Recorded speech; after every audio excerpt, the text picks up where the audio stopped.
what's amazing is that like now we produce like 10 times faster, 10 times cheaper, and there is no limitation in our imagination. Whatever we think of, we can do it. So I mean, back in time, we used to have some brief from client with a small budget, and the client was always saying, "Oh, we have a small budget on that, so don't go too crazy, right?"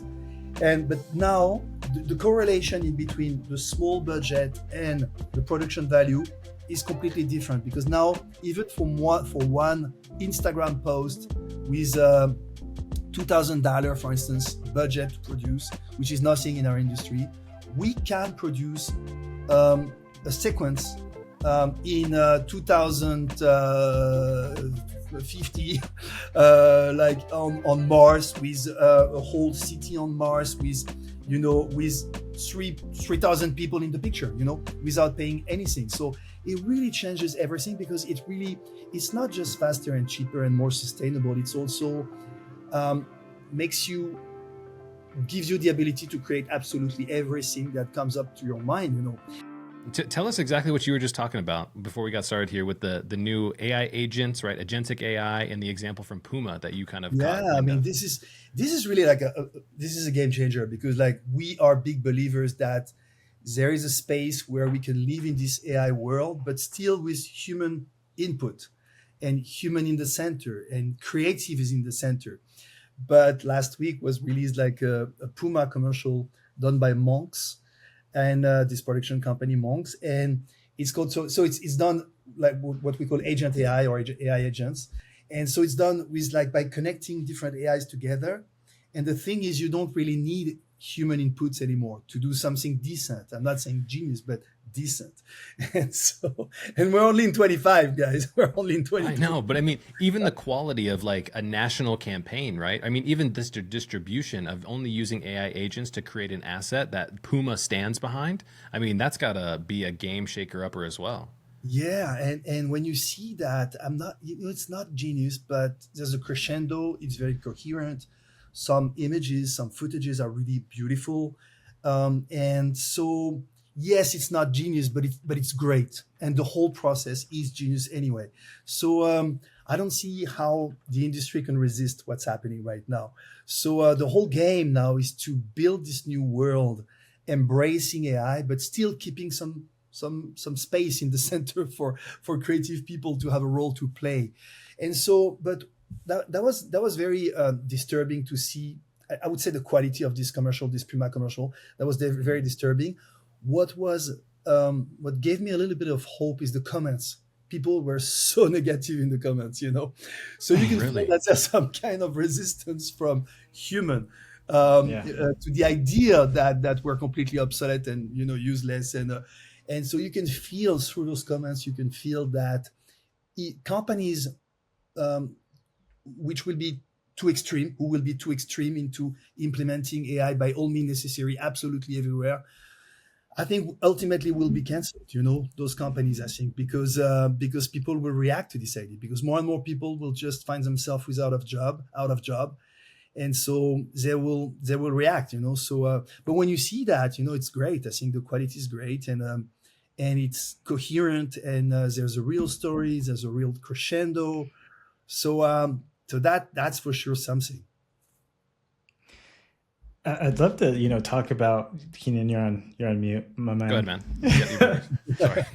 I would love to talk about your background in advertising. I think this was like a really cool pillar for us to build off of. Like, what got you really excited about coming into the advertising space in the first place? Were you inspired by some of the greats of marketing, and did you use like the Ogilvies of the world to really inspire some of the creative pieces that you guys create today? Yeah, I mean, I came up in advertising because I was just in love with the concept, And so, do you remember those old Benetton ads? Very engaged, like I don't know if you remember, like those old school Benetton ads were super engaged into like society, like moving society forward through advertising, using advertising to do that. It's almost like Benetton, the Italian pullover brand, where with Toscani, the photographer name was Toscani, and he, in a way, was using this brand to express himself, like he was using the brand as an art gallery almost, so he had his own thing, in his head. He had his own. He was anti-racist, for instance. He was more for a world that was more like. But before even people talked about diversity, and that was really a game changer, like in the industry. And he was using that brand to convey his values. And so he had like absolutely shocking ads. That was in Europe, for instance, he had 3 hearts, like human heart, like real human hearts. They were exactly the same. And it was like black, white, yellow. That was the title. That was like super shocking. That was back in time. But the message was so good. Like, we're all equal, we're all the same. So he had like some like genius pieces of advertising, and he completely reinvented advertising. Suddenly advertising was not about just selling product in a very stupid way. It was more like, saying something smart and relevant to society. Yeah. And so that got me into advertising. Like this guy Toscani, he's an Italian guy, crazy Italian guy. And as a young baby French guy, I was totally I was shocked by all these commercials, and I was like, this is what I want to do. I want to do that. I want to use the brands to say things. And so that's what got me into advertising. So what was your first experience kind of like professionally in the space? Because we talk about inspiration, but what were some of your first like real life experiences in getting into the industry? One of the first ads we've done that was like a groundbreaking ad was the competitor of eBay, the French competitor of eBay, called Auckland.com. And the guy, he was a tech guy, and came to see us, and he said, his brief was, make me a scandal. That was a different period of time, right? Make me a scandal in France. And so about auctions, and our idea was you have a building on fire, and you have firemen down the building, and you have people putting auction to be saved. They were like 20 pounds, 30 pounds, 40 pounds. And then you see the firemen moving from left to right, etc. And then you have an old lady saying like 2,000 pounds. And the guy, the head of the fire department is like, 2,000 pounds, going, gone. And then she jumps. But on the way down, someone said 2010. And then all the firemen move. And she just, that was a different period of time. And the line was, everything is for sale. It's just a question of price. And then Auckland.com, competitor of eBay. And Wow. I mean, that was the first like really groundbreaking ad we've done in France. And I remember that the ad was suddenly forbidden, So it started on TV, and then some people complained, and so it was forbidden. So we had to cut the end of the commercial. So when the old lady was jumping, and then it was cut, and then we had the idea to invite people to see the end of it on internet. That was very new. So like to see the end of the ad. So, and it was even more successful that, the government in France forbid this ad, it made it even more successful. That was really the beginning of it. That was, and man, I feel like we can riff on like your top hits for hours, probably. Like some of the that's such a cool, like, innovation comes in all different shapes and sizes, and I think innovation through thought and being very creative in how you approach marketing and acquisition is absolutely brilliant. Maybe we can double click on one more. Do you have another favorite ad campaign that you created? I'd love to hear it. Yeah, another one that we loved, and it was viral before social media. It was for the launch of Microsoft Xbox, and you have to imagine like PlayStation was ruling it. Like they were like ruling it. They were like no one could exist apart from PlayStation, and so Microsoft was coming, and they needed something really strong to start. And our idea was, you see a mother giving birth to a baby. So the father is close to the mother, etc. As you feel the tension, etc. She's working on it, etc. And suddenly the baby comes out of the belly like a cork of champagne. Like the movie is called Champagne. And so bam, like that, crosses the window, goes in the air like a cork of champagne, and then morph into a kid, a teenager, a young adult, an older adult, even older, 50, 60, 70, and then lose the hair, lose the teeth, etc., and just crash in his grave. and the line was, life is short, play more. Xbox. And that was the launch of Xbox. And so I that was actually like, remember this commercial. This is you know, crazy to think about it, but like I'm watching it right now on YouTube. We'll splice it in, but this is actually fundamental towards my first experiences of this. And I remember life is short, play more game. Oh my gosh, yeah, this that is was, so cool. everyone was sending it at that period of time. People were sending it by email. So have you seen that? It was email, email virality. Oh my goodness. Well, here's a little pivot for us. So, we talked about a lot about what you've done in the past, but one of the things I think is really important for the audience to understand is your prolific experience, right, in advertising. You have an experience one day when ChatGPT drops and you create a dialogue, right, between you and ChatGPT talking about a Porsche 911 versus a Tesla.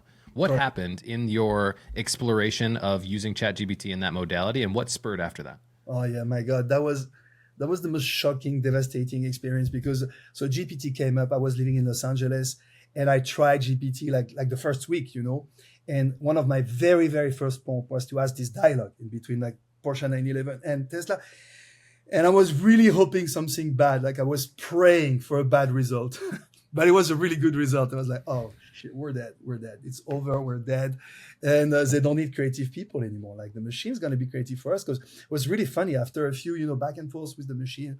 Like it was really good. It was a really good dialogue. And then I called my friend Tony Kay, the director of American History X, Mm. and I told him, hey Tony, I think you should be an AI artist. I did the notion of AI artist didn't exist at that time, but I said I think you should become an AI artist because you're so conceptual, and the machine will do the work for you. So I mean, it was like, no, I don't want to do that. I'm more about painting and material. I need that, etc., etc.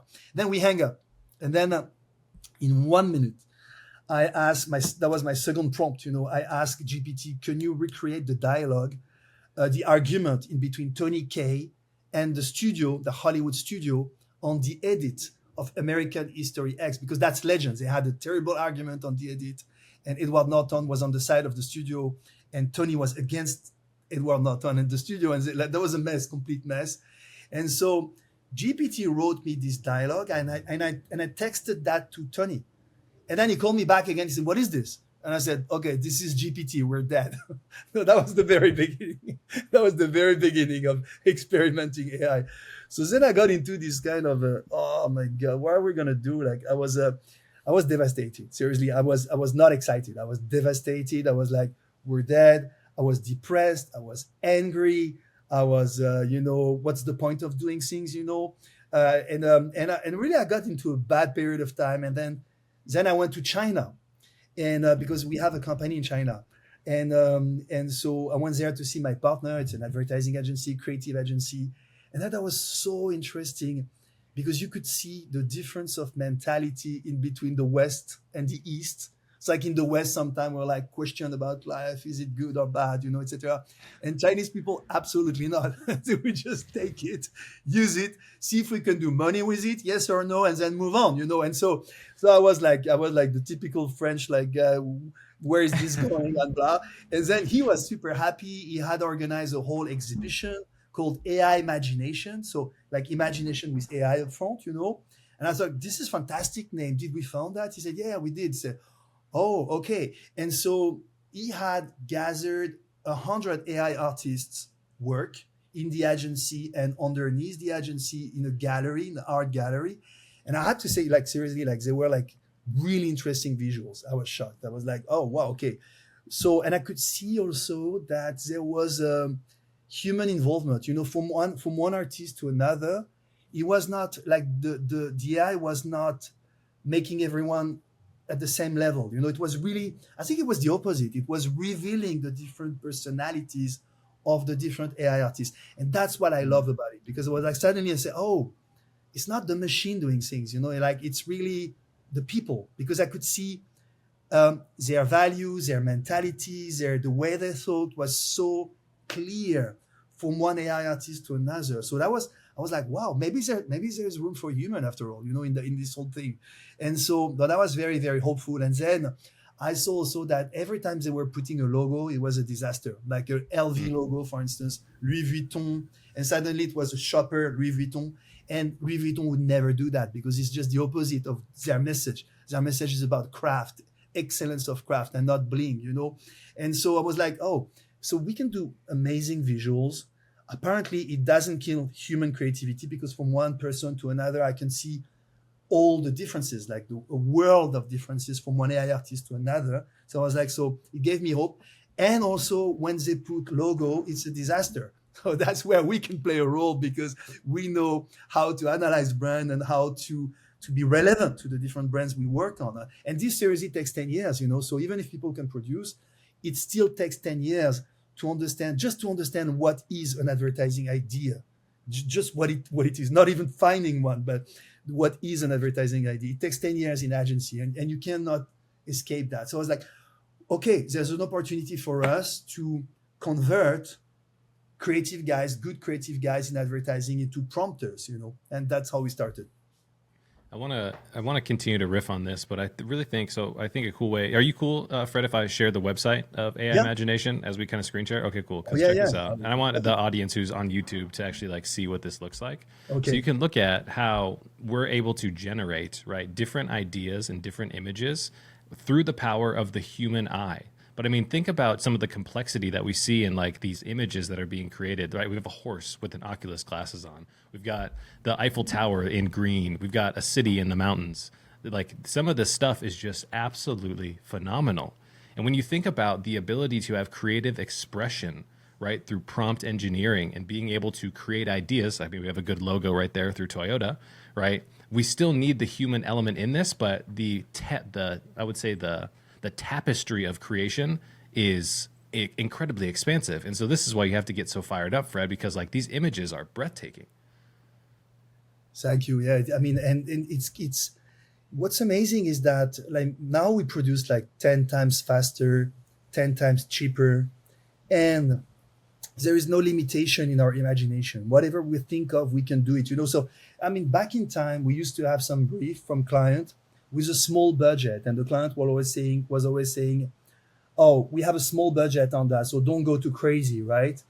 And but now the correlation in between the small budget and the production value is completely different because now even for one Instagram post with $2,000, for instance, budget to produce, which is nothing in our industry, we can produce a sequence in 2050, like on Mars, with a whole city on Mars, with 3,000 people in the picture, without paying anything. So it really changes everything because it's not just faster and cheaper and more sustainable. It's also um, makes you gives you the ability to create absolutely everything that comes up to your mind, and it's a completely new way of creating. That's why the tagline of our company is imagination reimagine, because if you do a little bit of Black Mirror on that, like you push a little bit the logical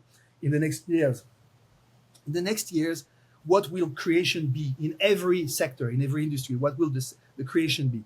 The creation will be someone coming to the computer and say, for instance, let's take architecture. For instance, it's going to be like, hey, make me a house. And then I don't know how. I don't know if it's going to be glasses, if it's going to be a hologram, if it's going to be, I don't know how, but a house will pop up. And then you'll just look at this house and say, can you make it more Cape Cod, like in Los Angeles? And then the style will change to a Cape Cod house. And then you will say, can you make 4 rooms? And then 4 rooms, bam. Can you make it ensuite? And then ensuite 4 rooms. Can you make a pool? And the pool will appear. I want to impress my friends with the pool. And then the pool will be more impressive for the friends. And then, but my budget is only 1 million. So, and then they will change the material to make sure it fits into 1 million. And then it's almost like at the end of it, you will just like press a button and it will contact the contractors. You know what I mean? So, but this is going to be creation in the future in every field. Like make me a music, like more country, more hip hop. Can you mix hip hop and jazz? Can you blah blah? And then the machine will just be a communication with whatever device we will use. That's why we are really reinventing imagination, and the quality that you will need the most at the end of the day, if you really think about that, is taste. That's it. Taste will be like the most important thing. So because everyone will be able, even like a banker in La City or Wall Street, like with no clue about creation, will be able to do not genius stuff, but great stuff. Like you will be able to produce great things, and not genius, but great. And so the difference will be taste. And by taste, of course, we mean culture. So the culture, and so the ability to know what is good and bad taste in the way you curate what you see from what the machine projects to you. So this is new. This is really a change of approach into creation, meaning that creative spaces like studio agencies, etc., will have to hire. I'm trying to hire people with sensitivity. Seriously, like people who can, I would say, almost like cry over color or over a musical note. People who have this radar, this emotional radar, not broken yet by life and other people. Yeah. People who still Little have this asterisk. radar. And so that's the people you want now, because that's what you need. You need people with sensitivity, emotional radar, and taste. I recently heard on a podcast Naval Ravikant, who is an investor and advisor to some of like these huge brands and companies that have become staples in our community. He was talking about there's an idea of mastery which comes with putting in your 10,000 hours. But he said what mastery really comes from, I think, from his perspective, is 10,000 iterations Yeah. on mastering your craft. And when I think about the ability, time to value of creating an idea, using a medium like AI, and then being able to generate that idea immediately, how many now 10,000 iterations can you get through? So does mastery change in the future as well? Yes, yes. And it reminds me of a sentence from a photographer, French photographer, an old French photographer, Cartier-Bresson, his name was. And he had this amazing sentence. He said, your 10,000 first pictures are the worst. Meaning you can't just compress, will be the worst. So meaning you can't just compress experience. At some point, you have to go through that to create. And it's true that now it's changing. Like that was before, that was the world before. But it's changing because now it's really democratizing creation. And if you think about that, this is something very, very big happening, because if you think about images since the beginning of humanity, the first images we have are Lascaux cavern. There was this animal drawn on the cave, and we think it was to capture the spirit of the animal before the hunting the day after. We don't know, but people guess that was the purpose. And then you have like tribal sculptures, totems, etc. And it was connected to some kind of magic, image and magic. It's almost the same letters in France. It's the same letters exactly. Image, magie. It's just different order for the letters. And so there was something magical about creating images since the beginning of humanity. And then we had, classical painters, Da Vinci, Michelangelo, etc. And those guys were mastering the secret rules, like the golden number and all that. It still was a bit of magic. And then we had the great architect. Then we had the 20th century with Andy Warhol, with the Madman, with video game, with designers, etc. But at the end of the day, you had, it's hard to put numbers, but we can say that recently maybe 10 or 15% of humanity had the privilege to create images for the rest of humanity. And it was still it was still a caste, almost like Indian caste, because when you listen to a photographer talking, it's like there's such a drama about images, about artists, or this director talks about his films. It's like almost a religion. Everyone is listening like that, and go. And there is this magic, about creating images, but that's the old world. That's over. That's over, because now we have 8 billion prompters coming up, so now 8 billion people will be able to create. That's new. That's completely new. That's crazy to think about that. 8 billion prompters. This is coming soon, meaning that when we will go to school to see our children's or grandchildren's drawings in school, like in 2-3 years, maybe next year, the teacher will not show us the pictures on the wall. The teacher will just press play, and we will see the films that the 5-year-old people have done, by just talking to the computer, by just saying, "Oh, can you put like a fish in the sky? I'll put 2 fish, and then put a sun, and then can you put my house?" Blah, and no, smaller house, bigger house, whatever, and then the machine will just process that by just communicating with the computer. And so we will see films and sometimes genius films from 5-year-old people, humans. And so this is new. This is really new. This is changing the game for sure. And it's also very scary because I was seeing, someone sent me, this week a video of Hollywood people working in production, and it's a great film because they just put together the reactions of like super professional producers, editors, CG artists, etc. People doing mix, sound mix, music, and all that. And it's a very very sad video because you see them talking, and they don't mean to be sad. They don't want to be sad. They don't want to be angry. They just want to be factual, just fact about what's happening right now. They are out of job, period. So they just say, it's a very strong video because it's not forcing the sentiment. You just see people saying, well, I haven't had a project for now 7 months, and I'm struggling to pay my mortgage. Well, another one talks, I'm going to have to change my school, for the kids because it's too expensive now because I'm an editor and I didn't have any job for now 9 months.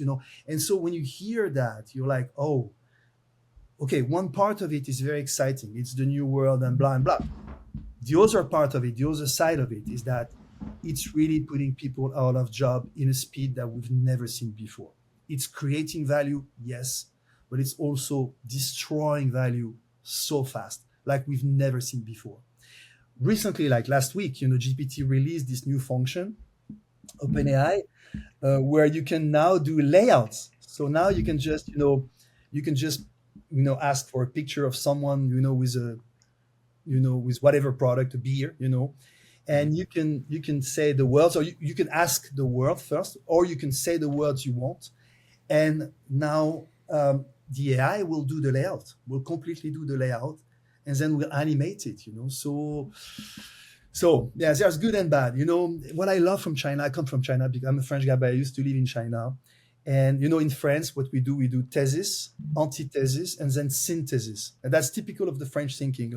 So the positive, the negative, and the conclusion. What I love about China is that they don't do the conclusion. It's yin and yang. So it's like thesis, antithesis, but no one is asking for a conclusion. No one wants, so about this guy. So at the end, is he or she an asshole or a good guy? No, it's not, in China, you don't do that. It's like you can be both. And the two reality can live together. That's very Chinese. It's the yin and yang.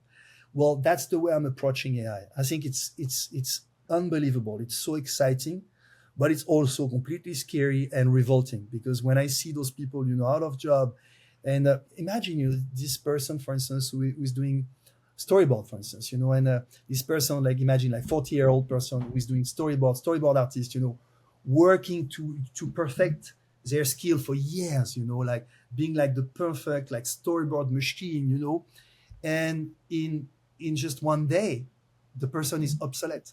And we have to think about that. That's why we have to be very decent. That's why, for instance, when we've done some campaigns in AI, in our studio, AI Imagination, sometimes the clients wanted to do PR and I refused to do PR because I think it's too sensitive. It's not like we cannot only see the excitement of it. It would be crazy to only see that it's fantastic and horrible. It's both at the same time. Really, it's both, and it can be worse. Like seriously, it can. When I see where it's going, we can. I seriously think that we advertising creative are the next one in line. I really think that. I think the next video in 6 or 9 months will be us, like agency people, saying, no, seriously, like it's coming for us. It's coming for all of us. Like we can see that. And the only way, if we do a little bit of Black Mirror, like pushing a little bit the thinking of all that and see where it's going, the only way it can we can resist is top-down government regulating it a little bit, asking to companies to not fire 80% of people and try to put some kind of regulation on that. And also regulation coming from the people, cancel culture. Like if we realize that suddenly this company has been too extreme into using AI and just firing every human, why keeping buying the products from this company? So I think we will have a kind of double control, and we need that at some point. Right now it's euphoria and it's a military topic because if If China slows down, America will be first. If America slows down, China will be first. So now it's a military topic. So there's no way, no one is going to slow down right now. But at some point, we will need to consider the bigger picture and see where all this is going. Because, and all the valleys, not just the Silicon Valley, but all valley in the world have already, since 25 years, they know the problem, because it's been like 25 years, 30 years maybe, that they talk about the universal basic income. Yeah. So and it's not a small thing. So they know for years what's happening. The reality is that it's fantastic the first year for a company, because when you integrate AI into your company, you make tremendous savings. Like, so that's for sure. You become more efficient, you do saving and all that. The first year, fantastic. Second year, CFO is the king. Third year, CFO is God in the company. Yeah. Fourth year, no one can buy the product and the whole company collapses, because there is no more consumers, because everyone is out of job, and that's where the snake bites its tail. When that picture, on Maya temple, when you have a snake biting his tail, and it's reduced, and ultimately dies. And so that we need to, as a society, we need to understand where is the tipping point. Where do we start to bite our tail to a point where we're going to die? And so and stop there and regulate at that moment. And that's the whole question. It's like it's a big it's a big thing. It's one of the biggest things that ever happened to humanity. And so we need, as a society, we need to figure out where is exactly that tipping point. I'm reminded of a movie that I saw with Brad Pitt and Margot Robbie called Babylon. And in the movie, it's basically about the film industry. And Margot Robbie is an amazing silent actress, black and white, no sound or anything like that. And then sound comes along, and she has to make this transition into the new phase, the new world of doing things. And she can't make the transition because she has a weird sounding voice, and people hate her voice. And so the movie is about, like, these actors have aspirations of being the biggest, the best, but there's this market force that is underpinning everything. And so she, becomes depressed, and we don't get to see her anymore.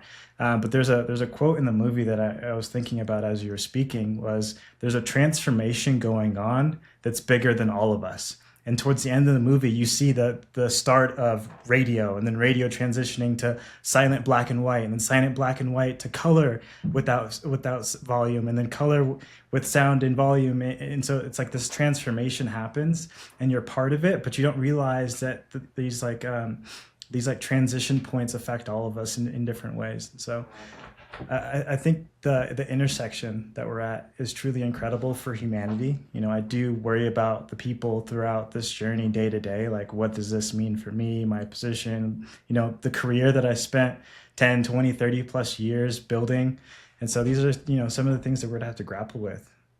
Like, I mean, I personally think about, kind of like Dante just had his son, his second child. Daughter is 4, baby's a couple of weeks old now. And, I think about what their future is going to look like. You know what I mean? Like, so from your perspective, Fred, if you were to have a young child beneath the age of 5 today, and you see where the world is going, what skills do you think they need to develop to be successful in this hyper digital age that it seems like we're moving towards? It's a great question. I have 3 sons, and it's so hard now to help them see, and so I have discussion with my wife on that, and we came up to the conclusion that see, for instance, like a lawyer, for instance. I had a house at some point to sell in Los Angeles, and I couldn't reach it was the weekend, and I couldn't reach my lawyer, and I'm French, and so it's already hard for me to read English. But legal English, it's terrible for me. No shot. I just put it on GPT, on GPT, and actually GPT was so much nicer with me than my lawyer, because I could ask 3 times the same question. I'm like, I'm a dumb creative guy, I still don't understand. Can you please repeat like chapter 3, blah blah blah.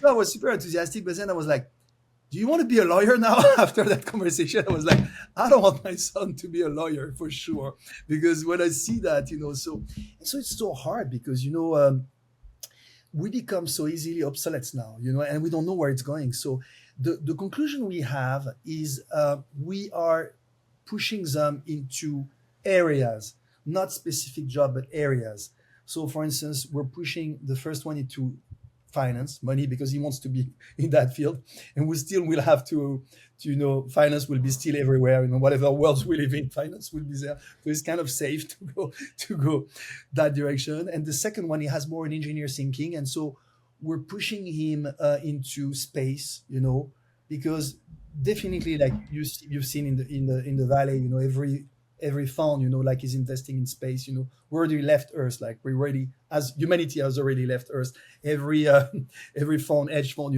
invests, at least in one company, have something to deal with space and going to space and conquer space. So I think this is a field, like pushing him into this area of space can be wrong, or robots or AI or bio, mix of bio and computer, those areas. So that's the way we approach that, because we don't know about the jobs themselves. We don't know, like, anyone can be obsolete so fast now. But at least if our children go into a field where we know this is one of the field of main investments in the future, we know it's half safe. That's the way we do it, because that's the way we do it. So and I think something positive will come up from IRL. On the internet, the real world is called IRL, in real Yeah. life. And so IRL will boom, because what's happening now to the service industry is what happened a few years ago to the factory world. And seriously, we didn't show much compassion, right? But a few years ago, machines developed, like, more and more into factories, putting a lot of people out of job, and we didn't show much compassion to this world. Seriously, if we're honest. And that's that's what is happening now in the service industry, and like in cities, people like white collars, and that's what's happening. The same thing, the same tsunami is happening, because machines are coming. AI is copying our brain, and robots are copying our bodies. So we are replaced, and we will be replaced. And so the same tsunami is coming to this world. And so yeah, so we're just super conscious of that, and so it's super hard to to advise them, apart from go in this area, because it seems to be an area where in the future there will be a lot of money. Mm. That's the way we approach it. But what I'm saying is that, all those people who are now in the service industry, they will soon be obsolete by machine, and they will have to go, I would say, go down to IRL. So, so it's kind of interesting, because we will see um, so much intelligence coming from that world into the real world. And so to survive, basically, a lot of my friends, like already my generation, like we're it's too late for us to go into the AI world. Like, I mean, like really using it, it's okay, but like creating it, no way. And so this whole section of humanity, smart people working in the service industry, will go down to IRL, will do yoga studio, immersive, crazy restaurants, nightclubs, hotels, and we will see our reality exploding with creativity and immersive experience and retailtainment and all that, because the real world will have an input of a massive input of intelligence very soon. So it's not only changing, the computer world. I think it has a direct repercussion on the real world. It will have a direct repercussion on the real world, and also maybe we will see fundamental question about humanity. Also, there is a kind of a prophecy, like Wally way. The movie Wally. It's Right. funny, that movie, because it was so touching, right? And because the only character who had humanity was the robot, because all humans in the movie, they lost all their human abilities. They're like Coach Potato, Yeah. and they're like in front of screens, and they lost everything.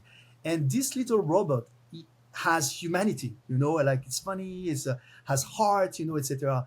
And the prophecy of Wally is that this little robot is in a way teaching humanity to humans, and is helping them to recover their humanity. And that's the topic of this film. And I think we're living a period of time a little bit like a Wally prophecy, because if we're honest, in the recent years, the people who were promoted in our society were people who were machines. Actually, being a machine was a quality. You could hear, oh, this person, he or she is a machine. Like super rigorous, can work so late. Makes no mistake. Has a like a working firepower, etc. That person, they're a machine. Let's give them the promotion. That's the boss. That's the boss of the department. And so we were promoting machines, basically. If we're honest, like most of the people who were succeeding, they were succeeding because they were embodying machines quality and not human qualities. We were never promoted for being sensitive or being, having heart, Yeah. compassion. That was not great. And so, but now that the machine is competing against us and making us obsolete on machine qualities, because we're never going to be as fast, never going to be as efficient, never going to be, so this is like pushing us into questioning ourselves as a species. Like, what does that mean to be human? And so I think it's a very interesting period of time, because we're living this kind of prophecy where we're going to have to ask ourselves, what is it to be human?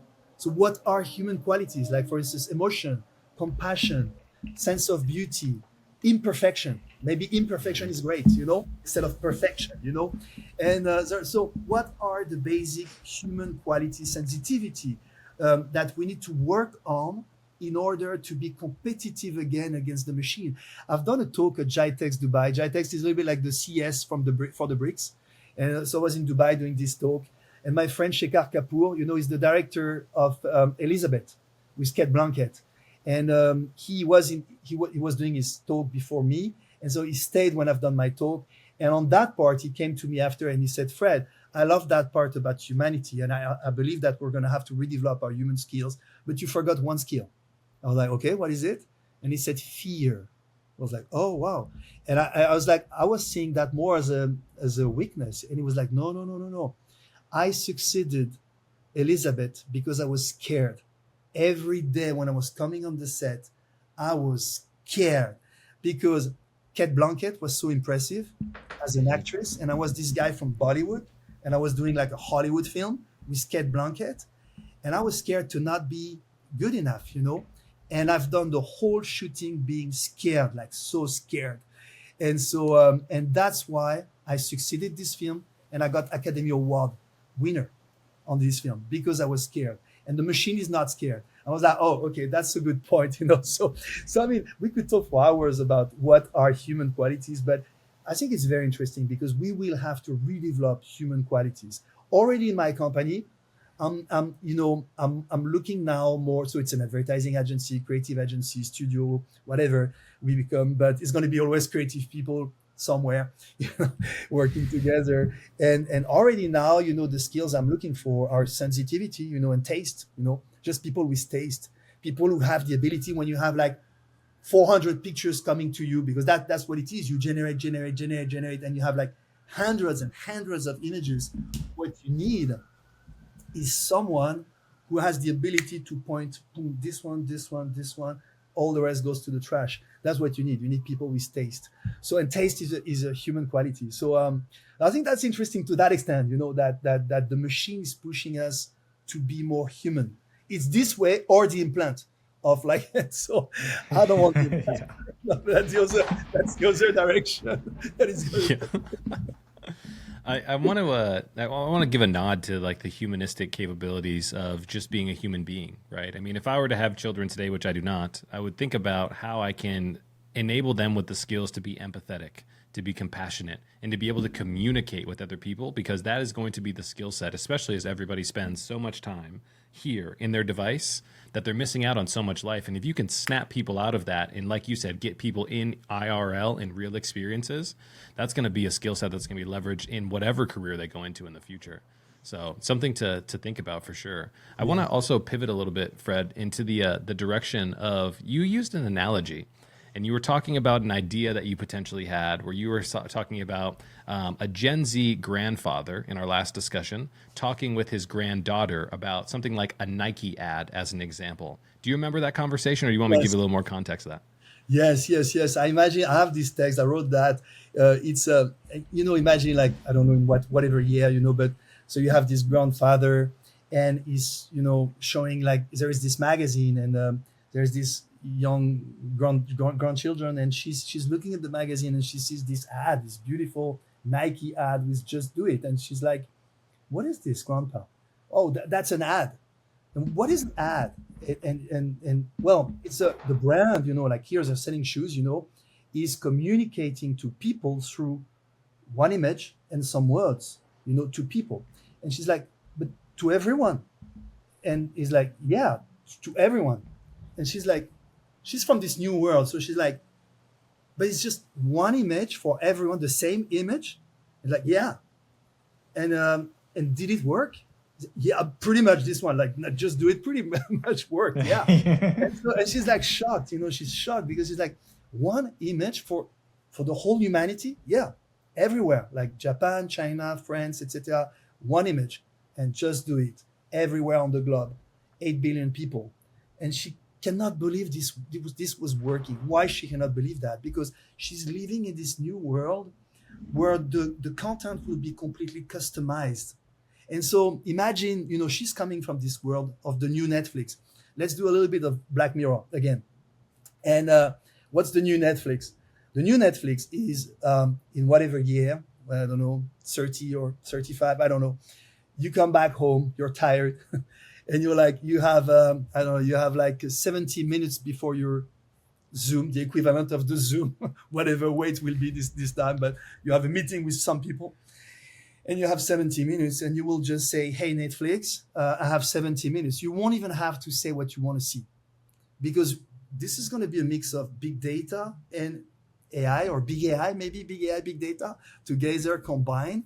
You won't even have to say what you want.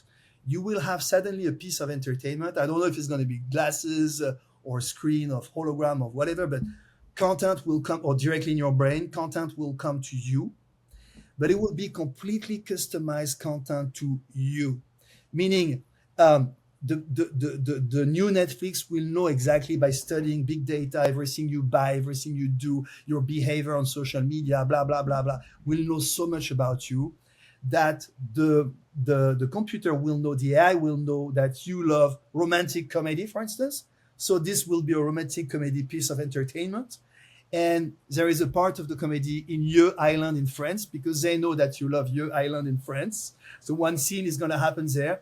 And the bad guy in the story will look a little bit like the guy you argued with in 2017 on Twitter, because the machine knows you hate that guy. And so we're minus slightly is that. So all this, will be so adapted to you that you will probably love this piece of content. And at the end, Netflix will tell you, you want to keep that piece or you want to erase it, And so if you want to keep or share, you can keep or share or erase it. But so we're entering this world, that's just like a projection exercise, but we're entering this world of fully customized, adapted to you content. And it will go very far, because you see the data that big data has on our children right now. I mean, it's absolutely their whole life. So the data will be able to tell what year you're going to die. If you smoke, not smoke, if you drink, not drink, they will know everything about you, about where you go. Do you take a lot of plane? Do you travel? Do you walk? Do you do sport? And combining all these data, the AI will be able to know exactly the year you're going to die, with probability, but high, like very, very accurate probability of the year you're going to die.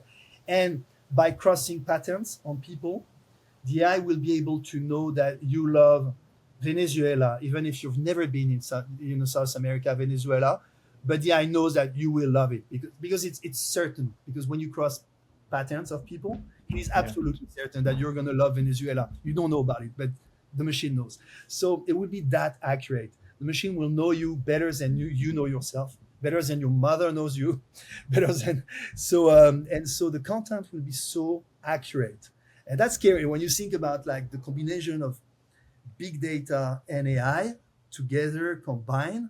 That's a bit scary. And so, that rabbit hole phenomenon that we already can see on social media, like the algorithm sending you content that conform you into your own beliefs. This is going to be this, but at the power of thousand. This is going to be like the whole content coming to you will be so accurate. And there's no way we will need to really think for hours of one image to touch the whole humanity. We won't even need that. So of course, brands will still do it. I think brands will still have one motto, one direction, because it helps to kind of manage the company and all that. But in real, to get result and sales, they won't need that anymore, because the content will be so adapted to Dante, Kenan, and Fred. So there's no way we need to do meetings and meetings to kind of find the common point. We don't need that to sell. I mean, they won't need that to sell for sure.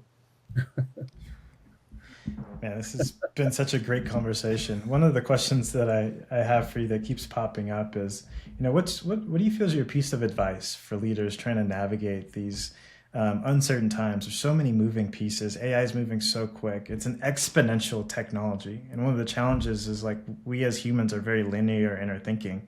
One of my favorite quotes is, we have Paleolithic brains, medieval laws, and godlike technology. And we're challenged. Yeah, we're challenged with this future where we're going to be able to wield this incredible technology, potentially wield this incredible technology. So I'm curious, what's your piece of advice for leaders today? For leaders, I think the first is to be empathic, to be conscious that we're not playing at the moment. Like, it's something very serious. Like some people really are out of job now, and this is going to increase. And so whenever we talk about AI, to have a kind of decency about the topic.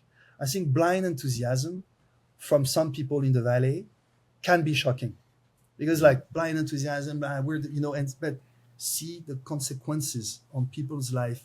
It's shocking. So the first thing I would say is, in the spirit of it, is to have some kind of decency with the topic, and because it's a double-sided sword topic. Huh? So first thing.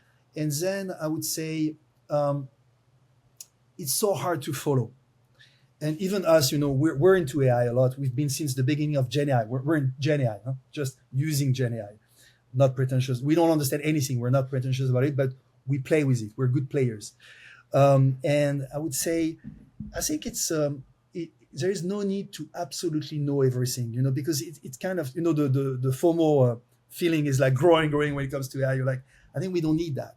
I think the way I see it is like instruments, It's like, if you're a musician and you love Gibson, stick to Gibson. You don't need to try every other guitar, every other brand. If you're comfortable with Gibson, just stick to Gibson and just play music with it.